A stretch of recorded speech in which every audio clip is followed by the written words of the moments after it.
Elena Blavatsky a découvert en 1877 une vérité qui va transformer à jamais votre perception de la douleur. Chaque trahison majeure que vous avez vécue dans cette vie n'était pas un accident. C'était un cadeau karmique orchestré par votre propre âme supérieure avant même votre naissance. Les personnes qui vous ont blessé le plus profondément sont peut-être celles qui vous aiment le plus dans les dimensions supérieures. Et cette révélation va changer tout ce que vous croyez savoir sur ceux qui vous ont fait du mal. Vous avez déjà ressenti cette douleur, cette sensation de couteau dans le cœur quand quelqu'un en qui vous aviez totalement confiance vous a trahi. Un ami proche, un partenaire, un membre de votre famille, quelqu'un que vous auriez défendu contre le monde entier. Et pourtant, cette personne est celle qui vous a infligé la blessure la plus profonde. Vous vous êtes demandé pourquoi. Pourquoi moi? Pourquoi cette personne? Pourquoi maintenant? Dans les prochaines minutes, vous allez comprendre le mécanisme cosmique derrière chaque trahison. Vous allez découvrir pourquoi les maîtres ascensionnent appellent ces expériences des cadeaux douloureux. Et surtout, vous allez apprendre comment transformer cette douleur en la force spirituelle la plus puissante que vous ayez jamais possédée. Mais d'abord, laissez-moi vous raconter ce que Elena a découvert dans les monastères secrets du Tibet. En 1868, lors de son premier voyage dans l'Himalaya, elle a rencontré un maître qui lui a posé une question qui l'a hantée pendant des années. Il lui a demandé « Qui t'a fait le plus de mal dans cette vie ?» Elena a pensé à plusieurs personnes, des collègues qui l'avaient calomnié, des amis qui l'avaient abandonné, des institutions qui l'avaient persécuté. Le maître a souri et a dit quelque chose de bouleversant. Ces âmes sont tes plus grands alliés. Elles ont accepté de porter le poids de ta colère dans cette incarnation pour te libérer de chaînes que tu portes depuis des milliers d'années. Elena n'a pas compris immédiatement. Comment quelqu'un qui vous détruit peut-il être un allié? Le maître l'a emmené dans une méditation profonde. Il lui a montré les registres akashiques, ces archives cosmiques où chaque pensée, chaque action, chaque contrat entre âmes est enregistré depuis le début des temps. Et là, Elena a vu quelque chose qui l'a fait pleurer pendant 3 jours. Elle a vu les négociations qui ont lieu avant chaque incarnation. Elle a vu comment les âmes se réunissent dans les plans supérieurs pour planifier leur vie terrestre. Et elle a vu le moment exact où une âme qu'elle aimait profondément a accepté de jouer le rôle du traître dans sa prochaine vie. L'âme qui allait la trahir avait dit « Je t'aime tellement que j'accepte de porter ta haine pendant toute cette incarnation. Je serai celui que tu maudiras, celui dont le nom te fera grincer des dents. Mais par cette douleur, je te libérerai de quelque chose de bien plus grand que tu ne peux imaginer. » Elena a compris ce jour-là que la trahison est le plus grand sacrifice d'amour qui existe. L'âme qui vous trahit accepte votre colère, votre haine, votre mépris, pour vous aider à évoluer. Elle porte ce fardeau pour vous. Et dans les dimensions supérieures, cet acte est considéré comme un acte de courage suprême. Lorsque vous gardez quelque chose pour vous, vous êtes sur le point de comprendre pourquoi cette révélation change tout. Car si la trahison est un cadeau, alors la question devient comment déballer ce cadeau sans se blesser davantage. Les maîtres ont expliqué à Elena qu'il existe 7 niveaux de compréhension de la trahison.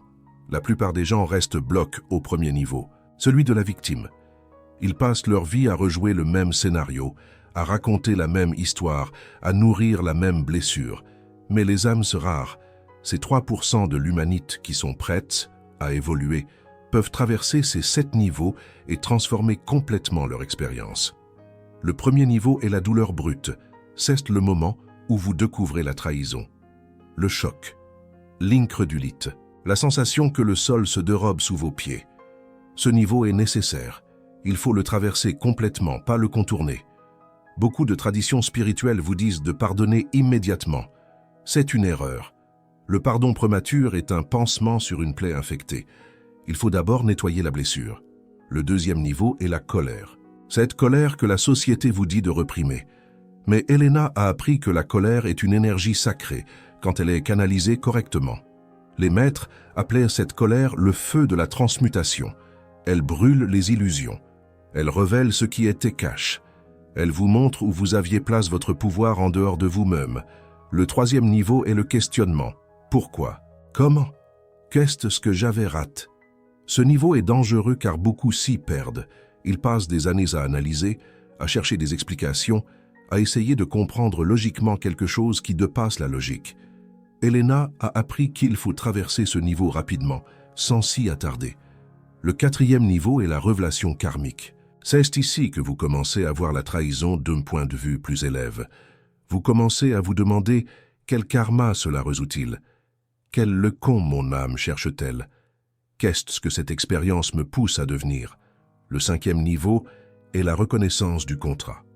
C'est le moment où vous commencez à sentir, pas seulement comprendre intellectuellement, mais sentir dans vos cellules, que cette trahison était planifiée, que vous avez choisi cette expérience, que l'âme qui vous a trahi a accepté ce rôle par amour pour vous.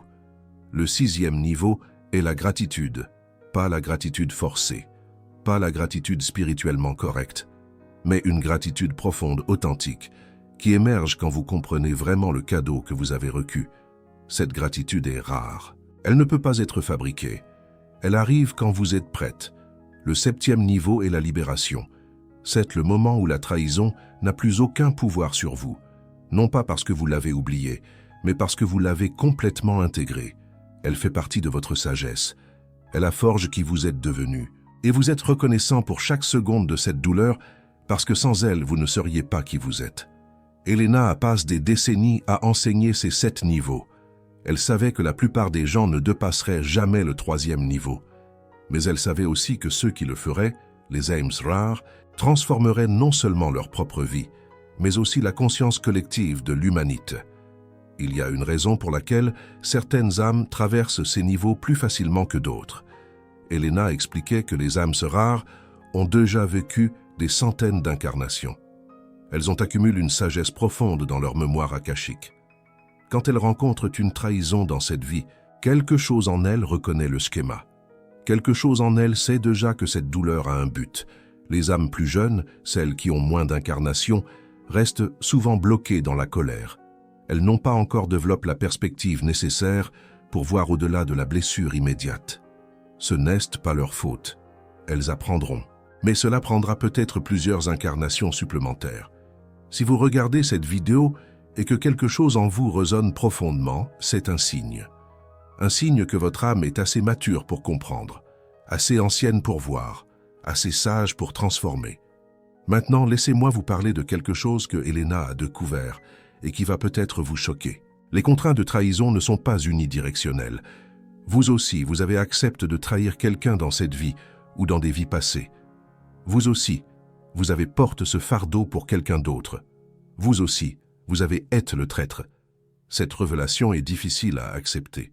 Nous aimons nous voir comme les victimes, jamais comme les bourreaux.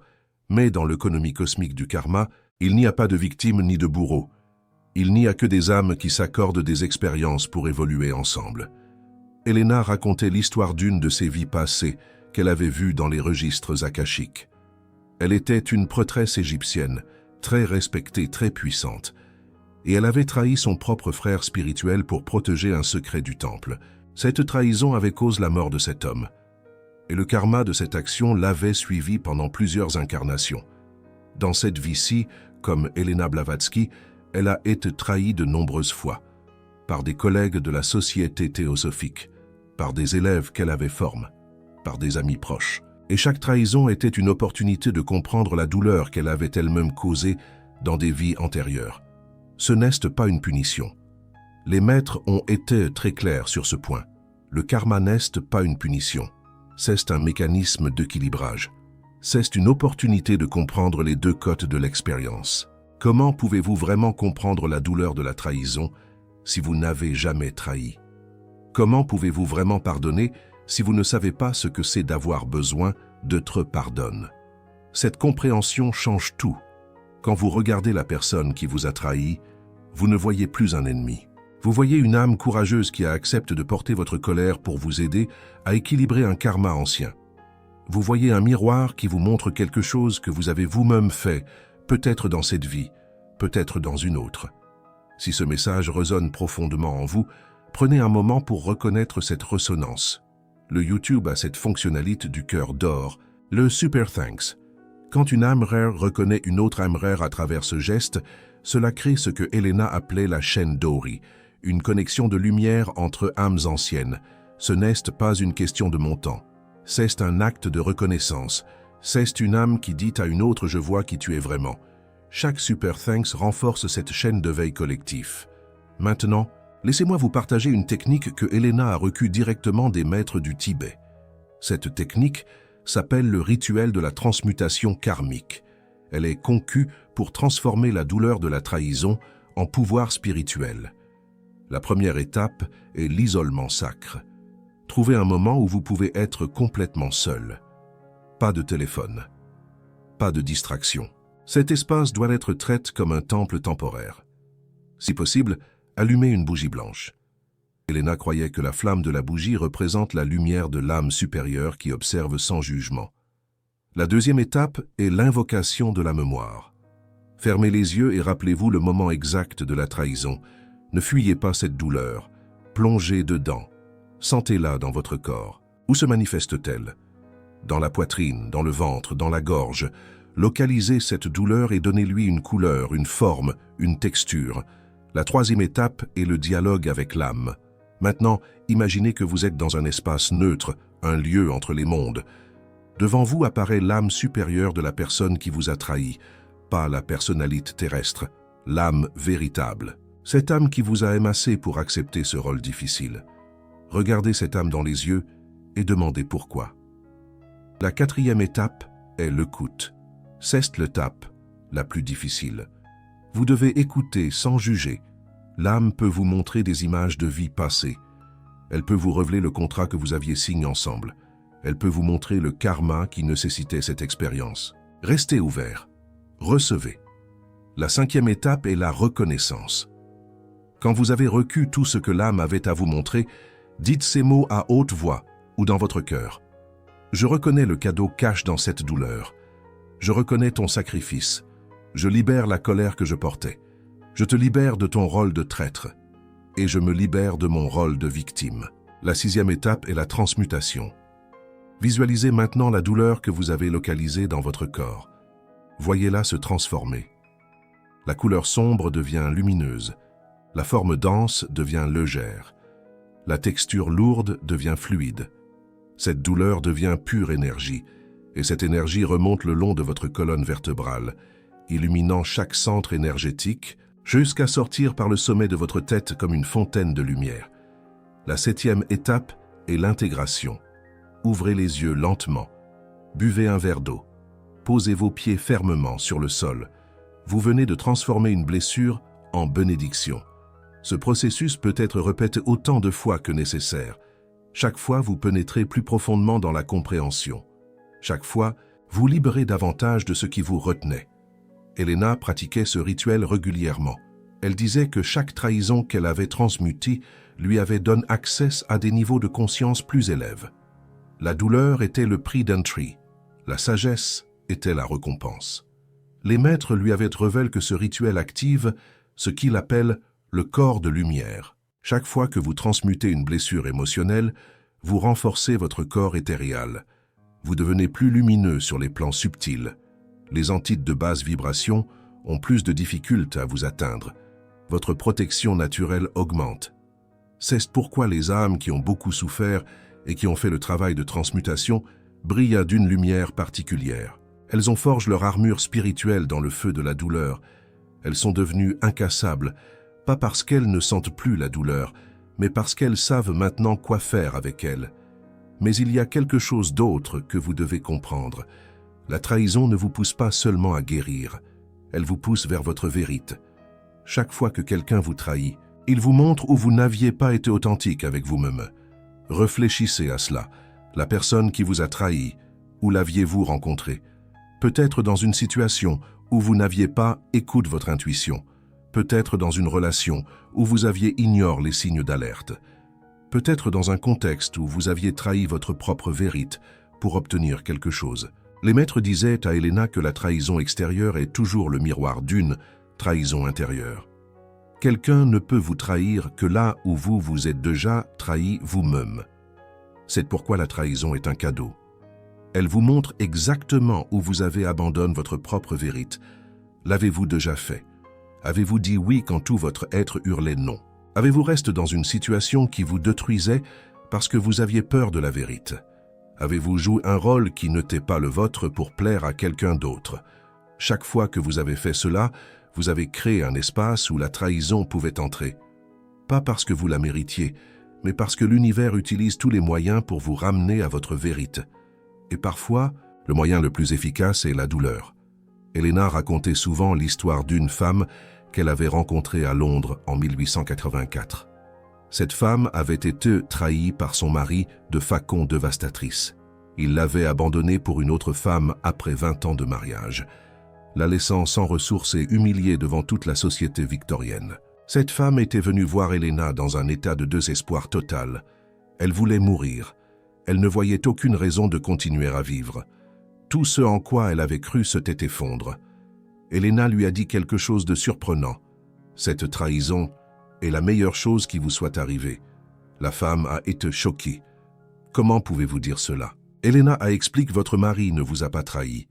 Il vous a libéré d'une vie où vous n'aviez jamais été vous-même, libéré d'un rôle que vous jouiez depuis 20 ans, libéré de l'illusion que quelqu'un d'autre pouvait vous compléter. Elle a ajouté maintenant, pour la première fois de votre vie, vous êtes forcé de découvrir qui vous êtes vraiment, pas le pouce de cet homme, pas le personnage que vous jouiez pour la société, mais vous, votre âme, votre vérité. Cette douleur est le prix de cette découverte, mais croyez-moi, ce que vous allez trouver vaut infiniment plus que ce que vous avez perdu. Cette femme a écouté Elena, elle a travaillé sur elle-même, elle a traversé les 7 niveaux. Et quelques années plus tard, elle est devenue une des plus grandes philanthropes de son époque. Elle a aidé des centaines de femmes abandonnées à reconstruire leur vie. Sa trahison était devenue sa mission. C'est ce que les maîtres appellent l'alchimie karmique. Transformer le plomb de la souffrance en or de la sagesse, transformer la blessure en bénédiction, transformer la victime en guerrière de lumière. Elena documente de nombreux cas semblables dans ses carnets personnels. Des hommes et des femmes qui avaient touché le fond à cause d'une trahison et qui étaient remonte transforme. Un homme d'affaires ruine par son associé qui était devenu un guide spirituel renommé. Une mère abandonnée par ses enfants qui avait fondé un orphelinat. Un artiste trahi par son mentor qui avait créé une œuvre qui a touché des millions de personnes. Dans chaque cas, le schéma était le même. La trahison avait détruit quelque chose de faux, une identité superficielle, un attachement malsain, une illusion qui les gardait prisonniers. Et de ces ruines, quelque chose de vrai avait émergé. Quelque chose de plus fort, quelque chose d'authentique. Les maîtres appellent cela la mort du faux moi. Ils disent que nous portons tous des masques, des personnalités construites pour plaire, pour survivre, pour nous intégrer. Et ces masques doivent être brisés pour que notre vraie nature puisse émerger. La trahison est un des moyens les plus efficaces pour briser ces masques. Vous aussi, vous avez cette capacité. Quelle que soit la trahison que vous avez vécue, elle contient un cadeau. Ce cadeau est cache, emballe dans la douleur, protège par la colère. Mais il est là, et il attend que vous soyez prête à le déballer.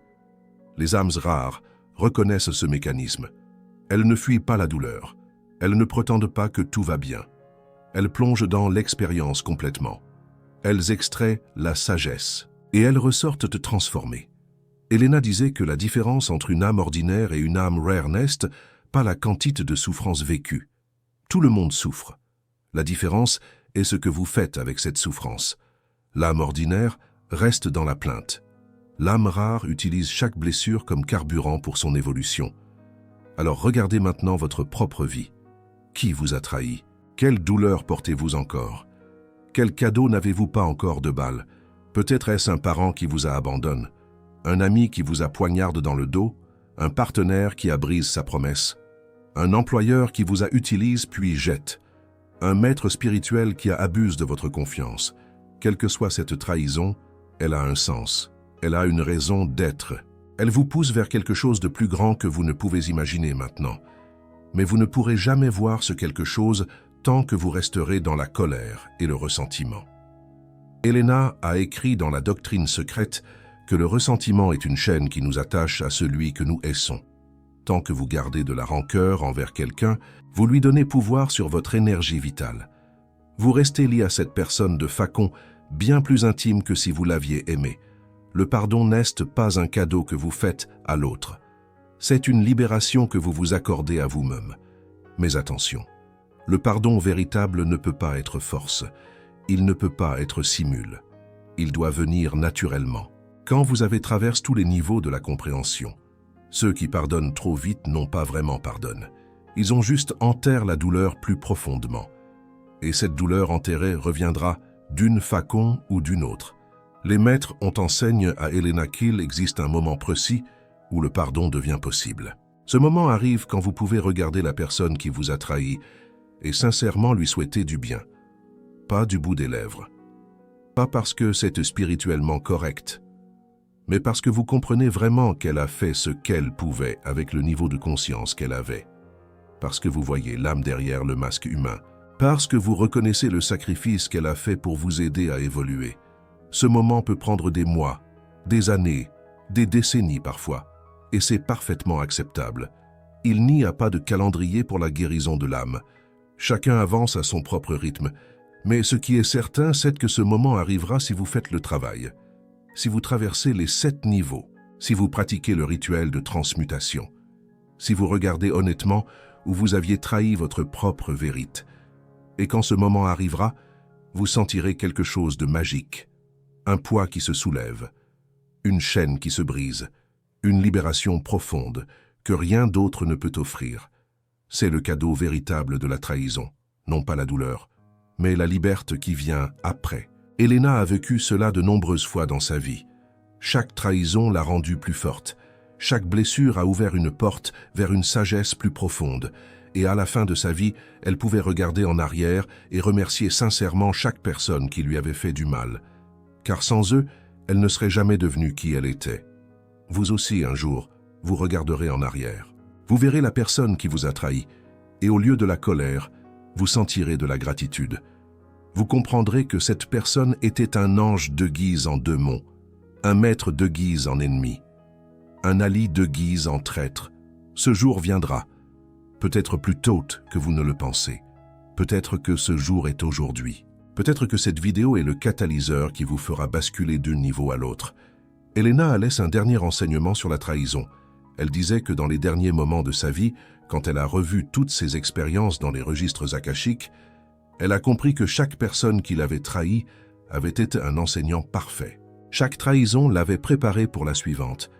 Et ensemble, elles avaient formé le parcours exact dont son âme avait besoin pour accomplir sa mission. Elle a écrit « Il n'y a pas d'erreur dans l'univers. Chaque rencontre est orchestrée. Chaque blessure a un but. Ceux qui nous font le plus de mal sont souvent ceux qui nous aiment le plus dans les dimensions où l'amour n'a pas de limite. » Les Amsray reconnaissent ces moments de basculement. Elles savent que l'univers leur envoie des messages à travers des synchronicités. Si vous arrivez sur cette vidéo aujourd'hui, ce n'est pas un hasard.